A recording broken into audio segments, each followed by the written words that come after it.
Alors, les séances honorifiques, pour rendre hommage à nos chers amis chirurgiens.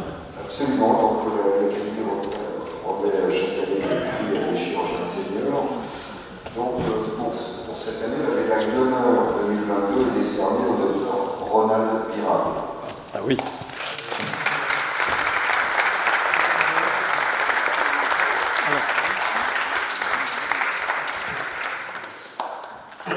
Moi, j'ai prévu un petit mot pour raconter un peu pourquoi. Pourquoi? Parce que il y a 40 ans. C'est la suite de l'histoire. C'est la suite de l'histoire de Jay McLean. C'est un chirurgien vasculaire, cardiovasculaire, élève de Charles Dubost, je crois, qui a eu l'idée de s'intéresser à l'impuissance érectile, aux dysfonctions érectiles, il y a très longtemps. Et il a donc découvert l'intérêt de l'injection de la papaverine dans les corps caverneux pour recréer une érection efficace et permettre des rapports sexuels à des gens qui étaient dits impuissants. Merci de nous raconter plus en détail quelques éléments de ce chemin que tu as parcouru depuis 40 ans, puisque maintenant il dirige depuis un certain nombre d'années un grand laboratoire, le CETI, qui est dédié aux dysfonctions érectiles. Et depuis 2 ans, à la Pitié-Salpêtrière, à l'université Paris-Sorbonne, on enseigne les dysfonctions érectiles dans un diplôme d'université, qui a beaucoup de succès. Bravo.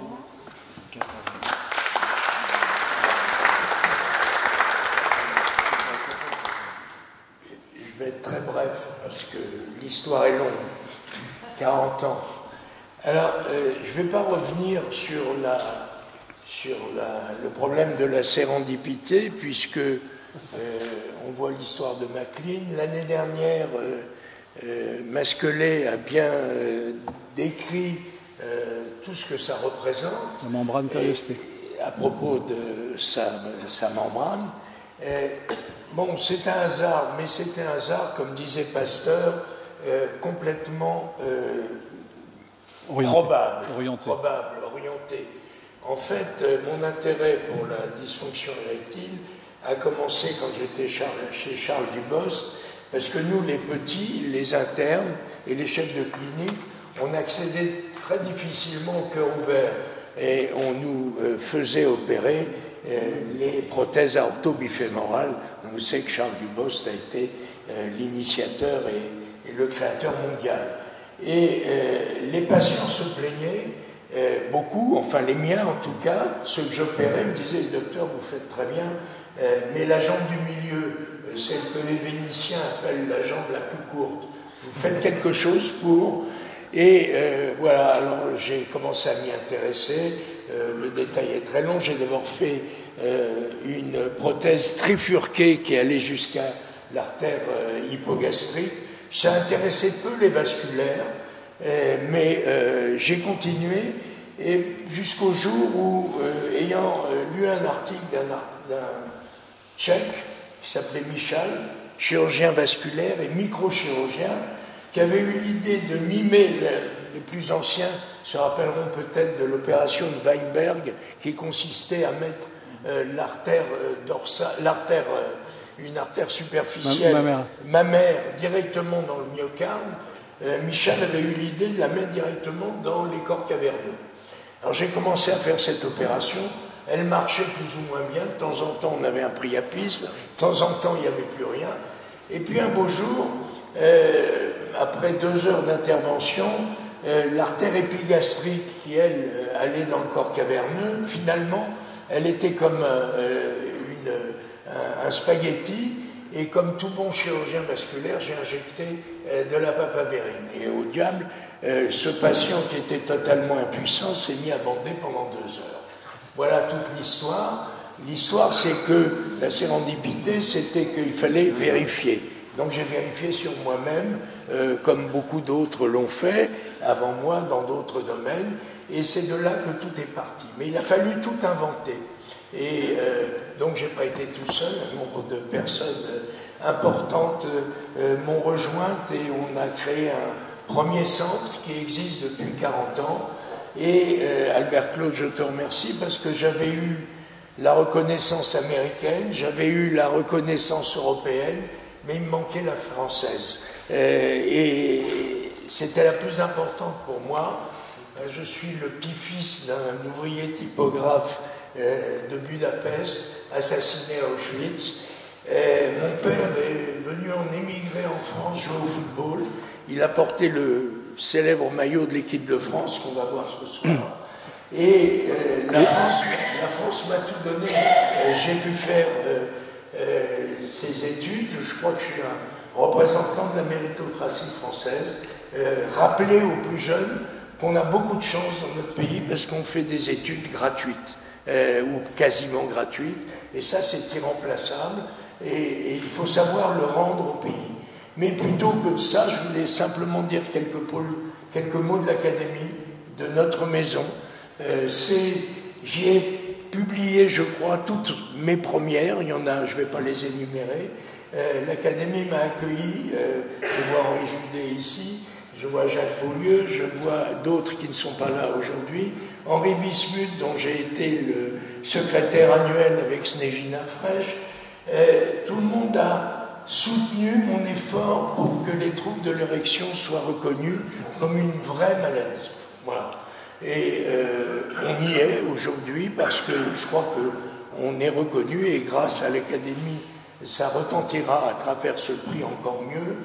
Des gens de talent comme Eric m'ont rejoint et me succéderont, j'espère, et me succèdent déjà. Et dernier point... Tu peux dire un mot pour Hélène Sussman?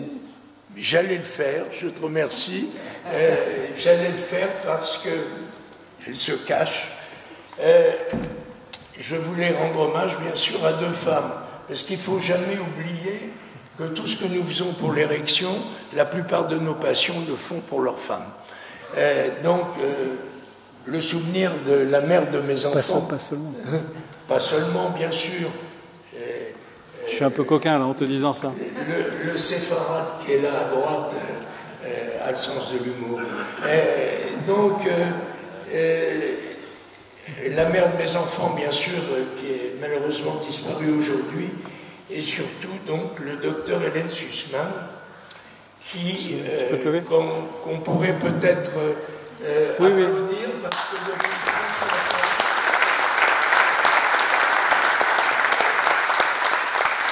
elle a d'abord été mon élève. Après avoir fait de brillantes études d'ingénieur chimiste, mère de 2 enfants, elle a décidé de faire médecine. Elle s'est intéressée à ce sujet. Elle est devenue ma collaboratrice, puis elle a volé de ses propres ailes, et puis elle est revenue et est devenue mon associée, on va dire comme les acteurs, à la scène comme à la ville. Voilà, je voulais que vous lui rendiez hommage, parce que sans elle... Elle est devenue ton épouse aussi. À la scène comme à la ville. À la scène comme à la ville. Voilà.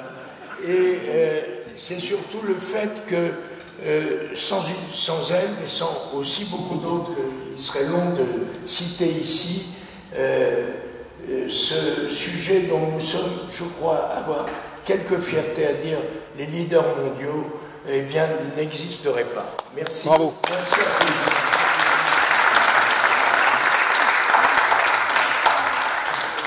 Merci. Alors, la médaille de l'excellence 2022 est décernée au professeur Olivier Farge.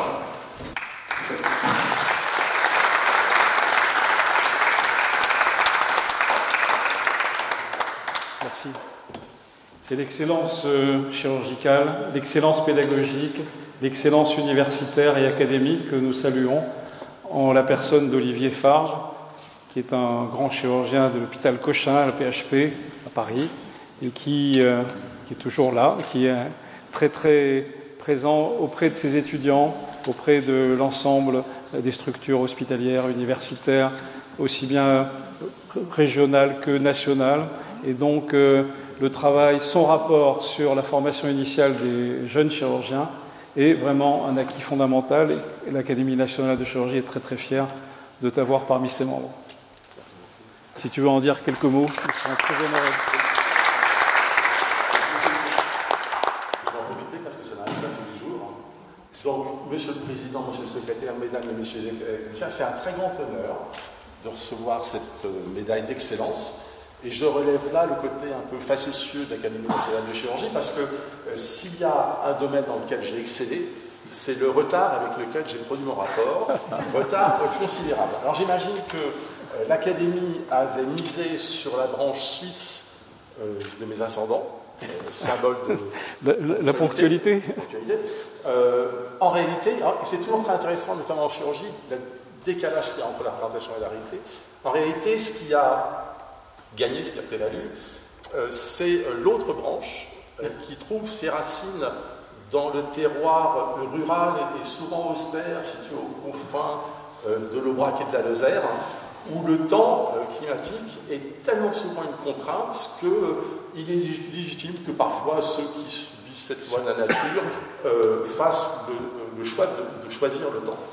Alors, notre profession de chirurgien est constamment rythmée par des contraintes de temps. Les urgences, une activité multitâche, multisites, l'instantanéité de l'engagement que l'on a auprès de ses patients, et très souvent, on n'a pas le temps de faire les choses. Alors, je m'autorise et j'encourage encore maladroitement les internes à prendre le temps de faire ce qu'ils font, mais aussi à prendre le temps de prendre soin d'eux et de ceux qui les entourent, parce que si la médecine, en particulier la chirurgie qui cristallise toutes ces contraintes de temps, ne le fait pas, qui aura la légitimité à ce moment-là de veiller à la santé et au bien-être de chacun? C'est essentiel, je crois, à transmettre et si difficile à enseigner. Alors je vais prendre le temps de remercier toutes celles et ceux qui ont éclairé mon parcours et toutes celles et ceux qui ont participé à ce rapport, médecins, chirurgiens, doyens, DG de CHU, bien sûr les étudiants du 2e cycle et du 3e cycle à qui je dédie ce mémoire, et chacun et chacune a accepté de mettre ses réflexions et de dévoiler avec beaucoup de générosité, de sincérité aussi. Beaucoup de générosité et de sincérité certains de ses secrets. Mise en commun ces expériences individuelles permettent d'esquisser une définition de ce qu'est la chirurgie et un chirurgien, beaucoup plus pertinente qu'un médecin qui opère, qui a la définition classique, mais qui au fond n'apprend rien. Voilà. Et si vous n'aviez que 2 minutes à consacrer à la lecture de ce rapport, je vous encourage à lire les textes de 2 internes de chirurgie viscérale, Camille Alabad et Charles de Ponto, qui racontent leurs témoignages, qui témoignent de leur expérience de chirurgien en formation dans un contexte qui n'est pas celui de la chirurgie, qui est celui de leur affectation dans une unité médicale Covid pendant la terrible première vague, et qui est extrêmement éclairant sur ce qu'est et ce que peut faire un chirurgien. Alors bien sûr, un prix d'excellence engage, il engage celui qui le reçoit, mais il engage aussi une institution qui le décerne. Bien sûr. Bernard Charpentier cite cette phrase du doyen Bernard Guiraud-Chomel, qui était un ancien président de la conférence des doyens. Neurochirurgien de Toulouse. Voilà. Et qui disait la médecine a changé la société a changé la médecine, pour survivre, changeons en permanence de médecine. Je crois que c'est ce que fait l'Académie nationale de chirurgie. C'est ce qu'on essaye. Voilà. En particulier avec cette nouvelle bannière rénovée, Académie nationale de chirurgie et des pratiques opératoires innovantes, c'est-à-dire toutes les activités médicales interventionnelles. Il n'y a aucune frontière à établir entre ces 2 approches, qui toutes 2 d'ailleurs répondent à la définition de la chirurgien, mais elles ont chacune leur propre histoire, leur propre culture, et l'ambition de chacun doit être de faire en sorte qu'elles soient partagées et en aucun cas opposées. Donc, Monsieur le Président, Monsieur le Secrétaire, Mesdames et Messieurs les collègues, merci encore pour cet honneur, et je souhaite longue vie à cette nouvelle médaille, ainsi qu'à l'Académie de chirurgie.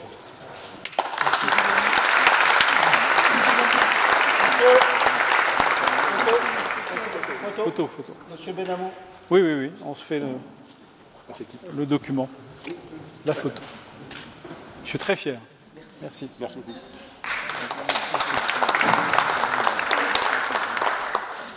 Alors, le président a souhaité attribuer la médaille de la femme en chirurgie, et en fait, il a souhaité Des femmes. La première est attribuée au professeur Barbara Hersand. Ici présente.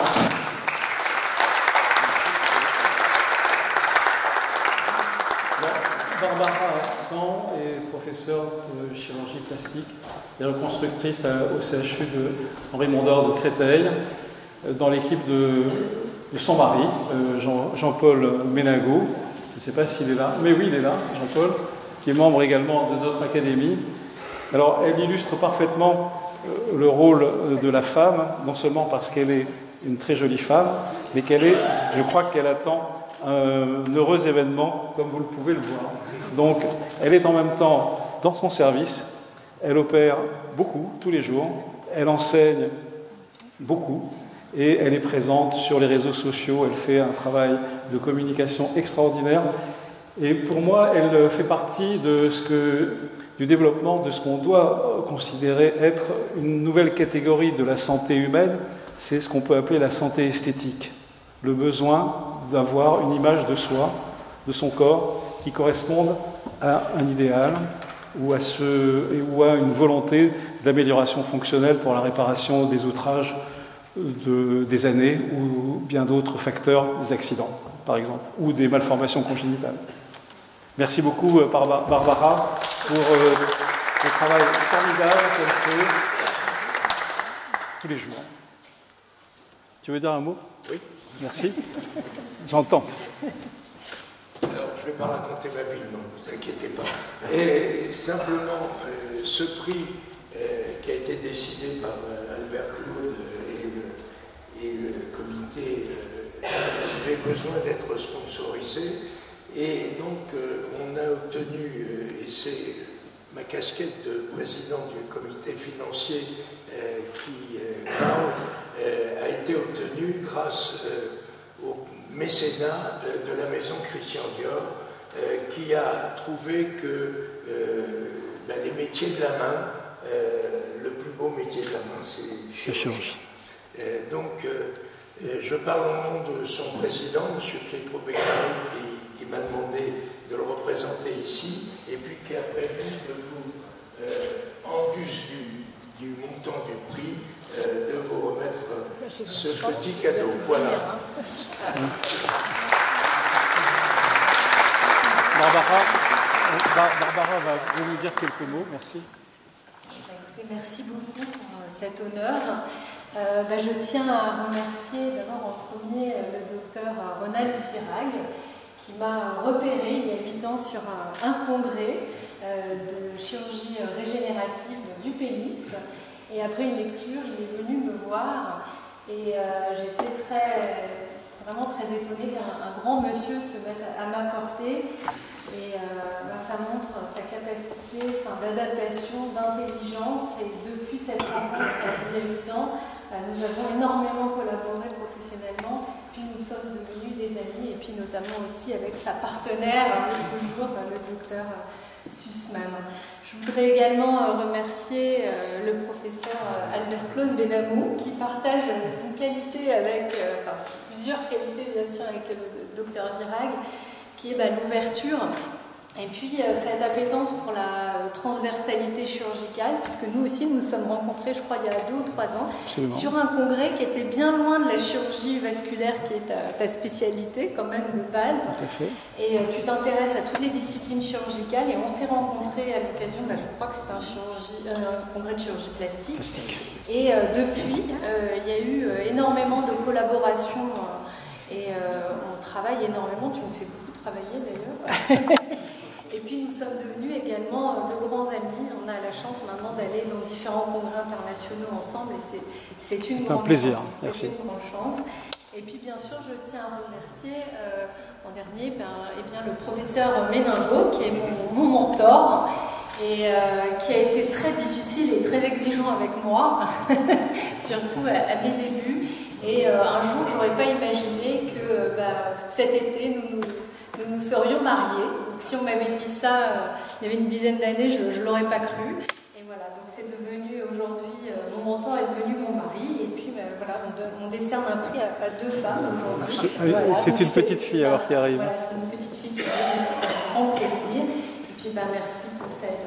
toujours, vous m'avez fait rentrer à l'Académie de chirurgie, c'était quand même assez audacieux, parce que c'était il il y a maintenant 4 ou 5 ans. Donc je remercie également le professeur Philippe Villet Mar. et le docteur Mar, évidemment, pour leur audace. Et, en tout cas, les hommes ne m'ont jamais freiné dans ma carrière. Donc je pense que c'est très important, puisque c'est un prix un peu genré, si je peux dire un mot. Je pense que c'est très important aussi que les femmes s'aident aussi mutuellement. Ça, c'est très important de faire cet effort. Parfois, entre femmes, on ne doit pas que parler de chirurgie, mais aussi s'aider sur tout ce qui est l'organisation, parce qu'il y a tout le travail invisible dont on ne parle pas, mais qui est très important pour une femme. Et puis, il faut expliquer aux femmes que voilà, c'est un peu comme les hommes, il faut se faire aider, parce que la chirurgie, c'est plus qu'un métier, et on ne peut pas tout faire, hein, on n'est pas des super héroïnes, donc il faut beaucoup se faire aider pour réussir, et pour réussir toutes ces vies, hein, qui est la vie de femme chirurgien, la vie de mère, et puis la vie de femme aussi, avec un compagnon à ses côtés. Je vous remercie. Bravo. C'est la successeure de Suzanne Noël, la chirurgienne, la première chirurgienne plasticienne française, qui a réparé les gueules cassées pendant la guerre 14. Je vous conseille tous de lire une bande dessinée qui s'appelle À main nue et qui a été écrite remarquablement. Donc bravo, merci.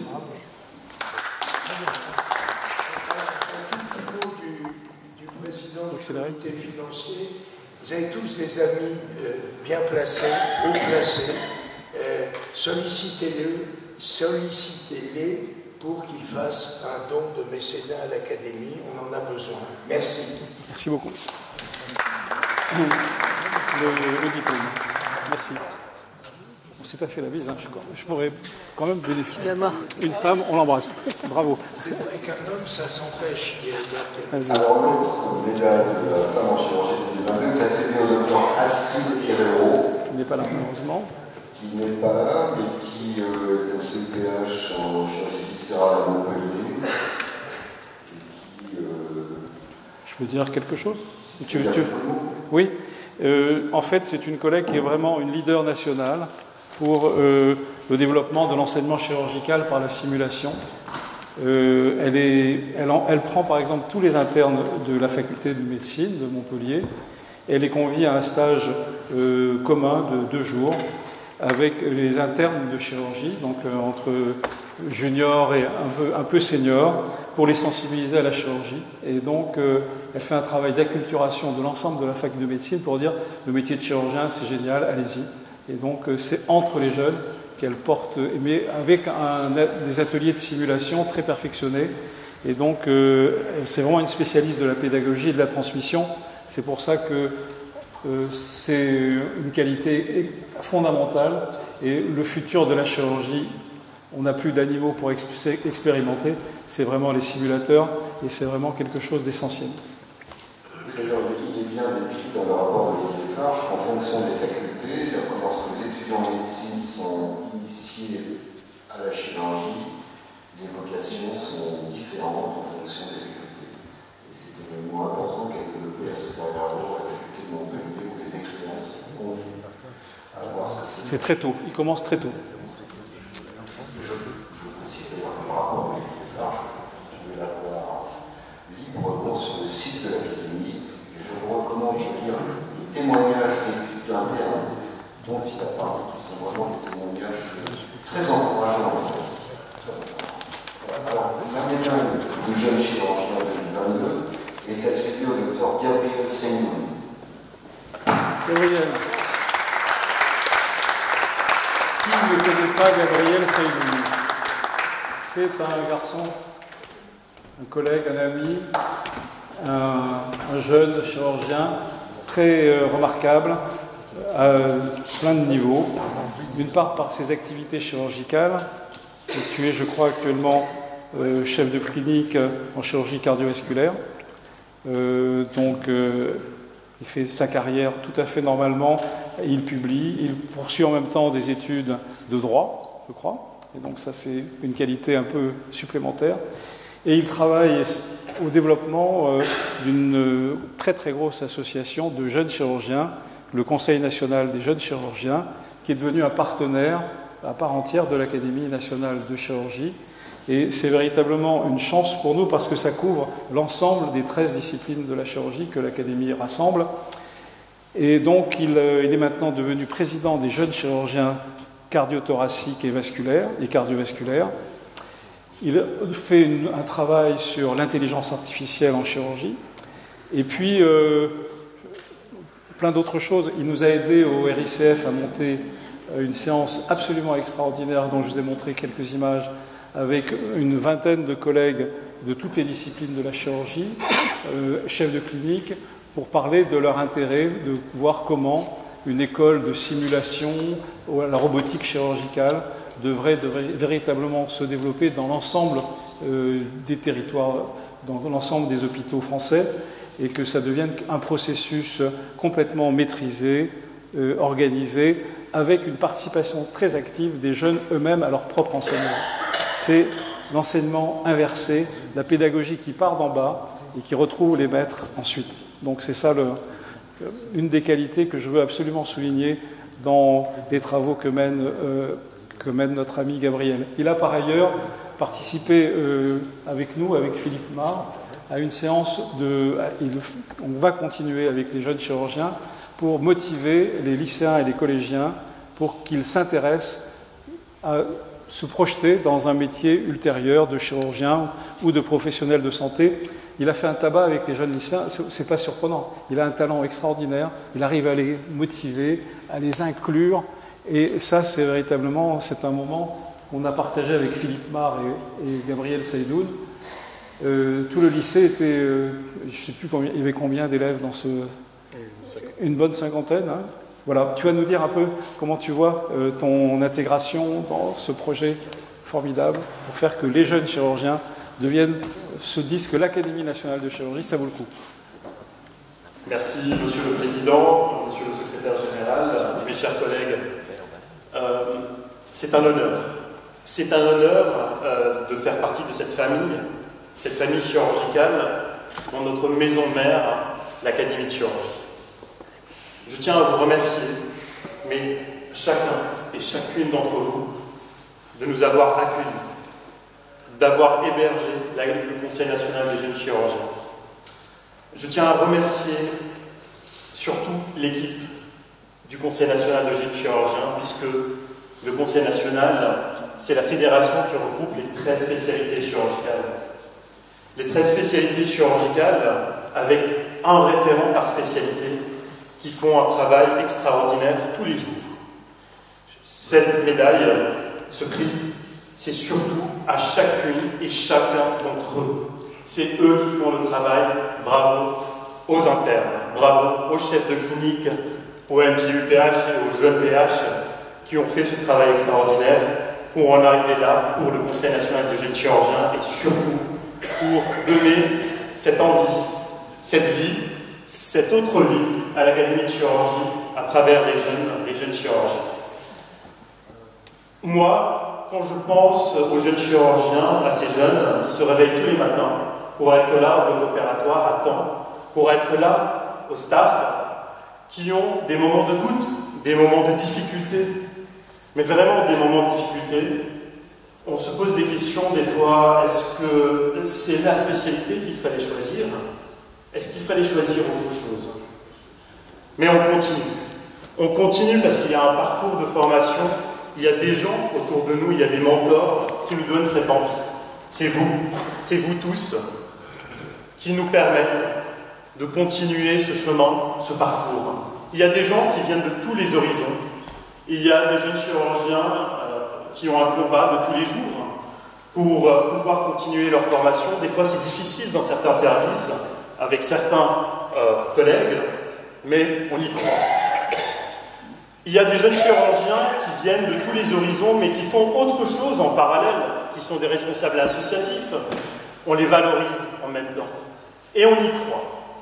Il y a des jeunes chirurgiens qui sont aussi des élus, et je suis fier d'être aussi élu de la République, parce qu'on y croit. Il faut qu'on intègre toutes ces instances, parce que tout simplement, les jeunes chirurgiens sont là pour être des bons chirurgiens avec de l'excellence dans leur domaine, mais aussi présents dans les différentes instances pour représenter la chirurgie et la communauté chirurgicale. C'est des jeunes chirurgiens qui font de la recherche, de la pédagogie, mais qui font aussi d'autres activités. Il y a des ingénieurs, en même temps, il y a des étudiants en droit, des juristes, comme toi. Des juristes, et il y a d'autres exemples. Et on a de ces exemples dans notre équipe chirurgicale au Conseil national des jeunes chirurgiens.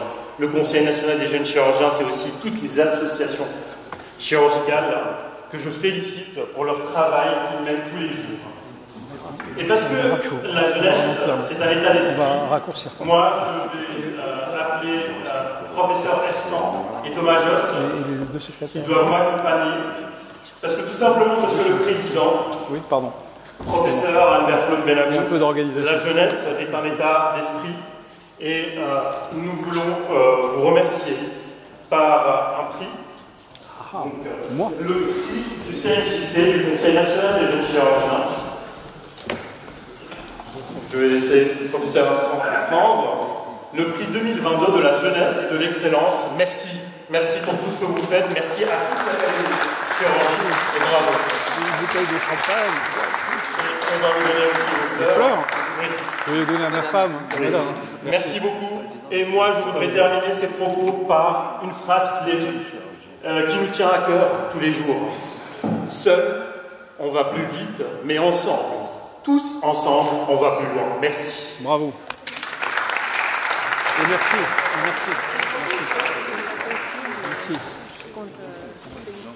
Il nous reste des prix à décerner, des médailles. Alors, si s'il y a des plus en plus que ceux qui sont prévus, on s'en sort pas. La médaille d'engagement 2022 est attribuée au docteur Jean-Pierre Rosenbaum.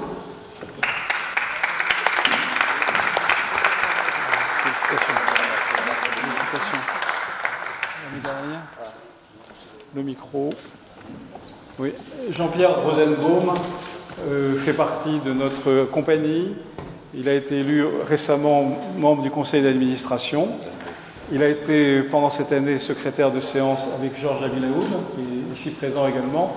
Et ils ont fait un travail remarquable de suivi de l'ensemble des 42 séances annuelles et de l'ensemble aussi des autres activités de l'Académie. Il a participé très activement au refinancement de l'Académie en recrutant des sponsors, en organisant une séance d'ophtalmologie. Bravo Jean-Pierre et merci. Merci.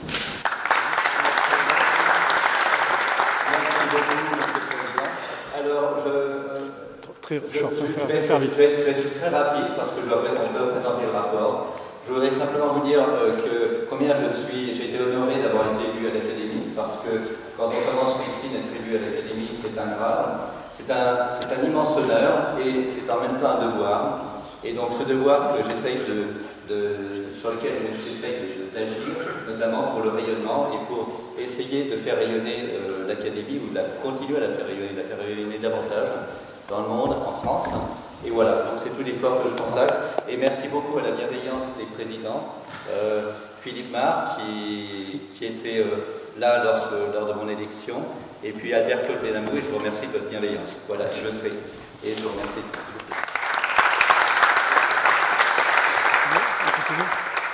La médaille de l'engagement 2022 est attribuée au docteur, non ça c'est le docteur Rosenbaum. La médaille de l'engagement 2022 également est attribuée au docteur Jean-Claude Coufidal.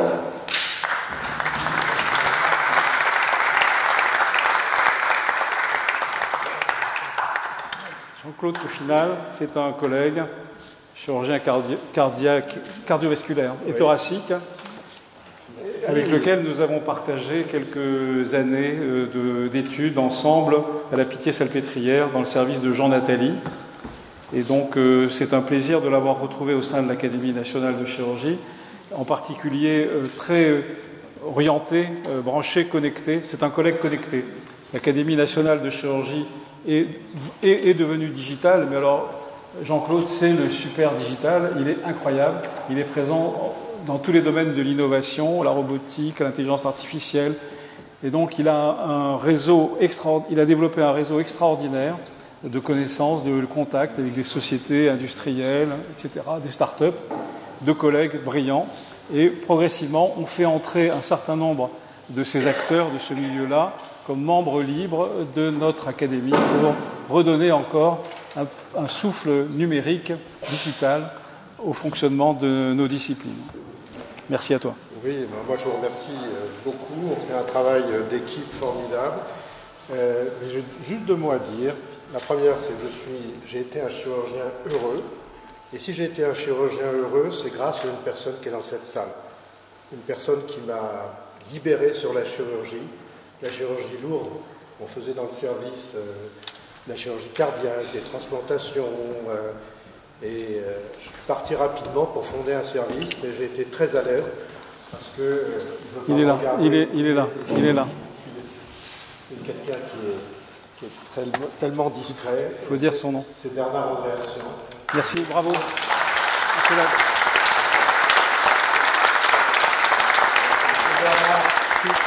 Si vous pouvez vous lever pour remercier notre ami Bernard Andréassian, qui est un chirurgien extraordinaire, qui a marqué toute notre génération. Merci. Bravo.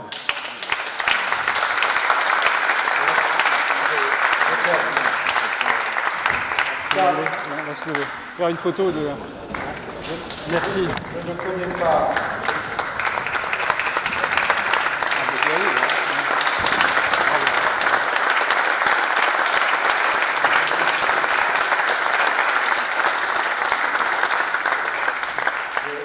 Je ne connais pas un des élèves, je veux dire que ce soit les chefs de clinique comme on l'a été avec Kitlis, où on a passé des années à travailler avec Bernard, mais tous les internes et tous ceux qui sont passés, je veux dire, gardent un souvenir extraordinaire de Bernard Andréassian. Et en tout cas, pour moi, je le répète, ma vie de chirurgien à l'aise, je veux dire, dans toute la chirurgie et comme chef de service, c'est par ce modèle que j'ai pu je crois le faire correctement, puisque je laisse un service dans un hôpital général qui, sur le plan technologique et sur le plan des réalisations, est vraiment dans le coup. Bravo. Bravo, merci. Et il va animer avec Pascal Richman la commission innovation de l'Académie nationale de chirurgie. La médaille pour les formations innovantes 2022 est attribuée au docteur Maxime Ross. Maxime Ross.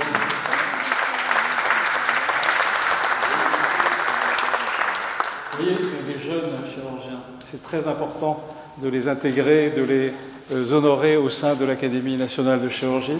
Neurochirurgien et en même temps patron d'une start-up dans le domaine de la technologie, de la réalité virtuelle, les casques de réalité virtuelle. Revinax, c'est bien ça, le nom de ta société. Et donc voilà, c'est un jeune courageux, innovant, formidable, très convivial, très agréable à fréquenter au sein de l'Académie. Et donc c'est normal de lui rendre cet hommage et de le féliciter. Merci. Je vous remercie. Merci beaucoup à vous pour m'avoir fait confiance, notamment Philippe Marr et Dominique Franco, pour avoir intégré dès 2017 suite à une communication, puis ensuite le reste des bureaux qui ont suivi, qui ont permis aussi finalement de rentrer dans un univers auquel je ne pensais pas, pour avoir accès, comme l'ont suivi tout à l'heure la précédente intervenante, et surtout finalement trouver une famille, trouver des amis, trouver au-delà de collaborateurs, des gens qui sont bien travaillés. Pour la petite histoire sur initialement neurochirurgien, sur spécialisation en pédiatrie, ce qui m'a valu le fait de faire des interchus comme tout étudiant, mais d'en faire encore plus, parce que c'était vraiment une spécialité de niche. Et puis finalement, on passe par les différents services. Suzanne Ramex, sinon j'ai peur que tout le monde s'est pas... témoin de cet état Je peux faire ça. Et quand resterait-il c'est la première on va faire comme ça, on te donne la parole après à la fin. Pour faire un... dans la pratique, pour faire en sorte de pouvoir se remémorer ce qu'on pensait avoir vécu, ce qu'on pensait avoir vécu. Donc c'est une idée simple, initialement, c'était juste de filmer les chirurgies à la première personne, c'est-à-dire cet angle de vue que l'on n'a jamais, qui est celui de l'opérateur principal. Avec dans l'idée de pouvoir archiver justement ces savoir-faire et faire une librairie de contenu dont on pourrait se reprocher au travers des yeux de ces grands experts présents et puis à venir. Et finalement, donc, la partie technologique est arrivée quand on a voulu se dire on va pas filmer avec une caméra mais deux. plutôt que de regarder la plan, on va mettre ça dans une application en réalité virtuelle pour donner la sensation de vécu, pas juste de voir, mais de vivre l'expérience, d'avoir cette émotion chirurgicale, comme si c'était moi qui avais réalisé cette intervention, et pour pouvoir vraiment incarner l'expert qui a été filmé, qui est projeté dans cet environnement. Le but est vraiment de pouvoir partager les techniques avec aussi un versant humanitaire qu'on essaie de développer, qu'on a déjà évoqué avec l'Académie. Je tiens vraiment à remercier tous ceux qui ont permis de rendre ces projets réalisables, et vraiment très très sincèrement les académiciens et Claude, Pascal Richman avec qui on va continuer à travailler très prochainement, et vraiment c'était encore une fois cette notion au-delà de collègues, de collaborateurs, une notion encore plus amicale, voire avec certains familiales, et c'est vraiment une aventure extraordinaire. Je vous remercie.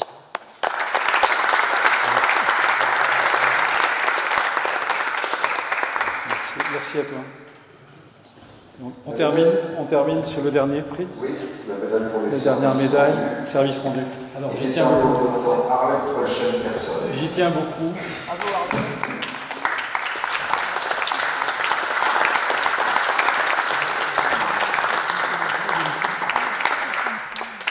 Bravo. Félicitations. Arlette est une personne rare, une personne très attentive à tous et en même temps très investie dans la vie de l'Académie. Elle a un engagement extraordinaire pour l'Académie nationale de chirurgie. C'est une collègue qui est un médecin opérateur, pneumologue, bronchoscopiste, interventionnel, et elle a travaillé pendant de très nombreuses années à l'hôpital Foch, je crois. Et donc, elle a rendu des services éminents à beaucoup de patients. Donc, elle mérite complètement cet honneur. En plus, vous le savez, je tiens beaucoup à honorer les femmes chirurgiennes, médecins opérateurs, opératrices, parce qu'elles sont véritablement tout à fait en mesure d'inspirer notre admiration. Merci.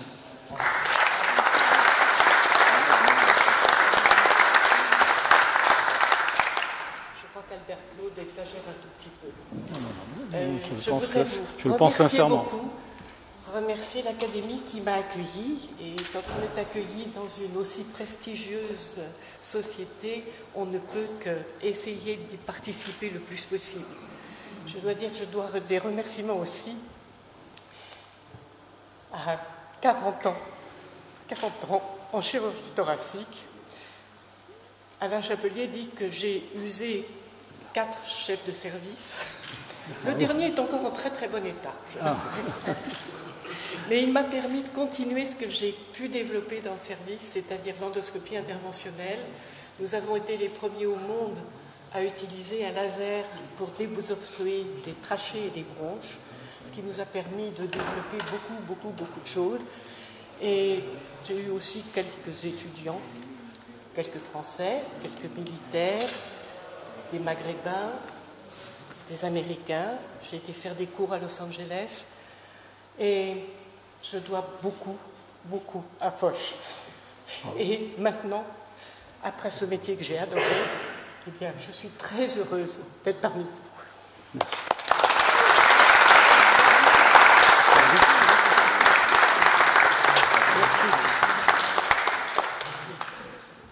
Voilà, ce sont les félicitations de l'Académie pour tous ces lauréats. Bravo à tous. Et vous voyez, les pratiques opératoires innovantes sont parmi nous. C'est la raison pour laquelle l'évolution de notre nom va s'inscrire dans les fêtes. Elle est déjà.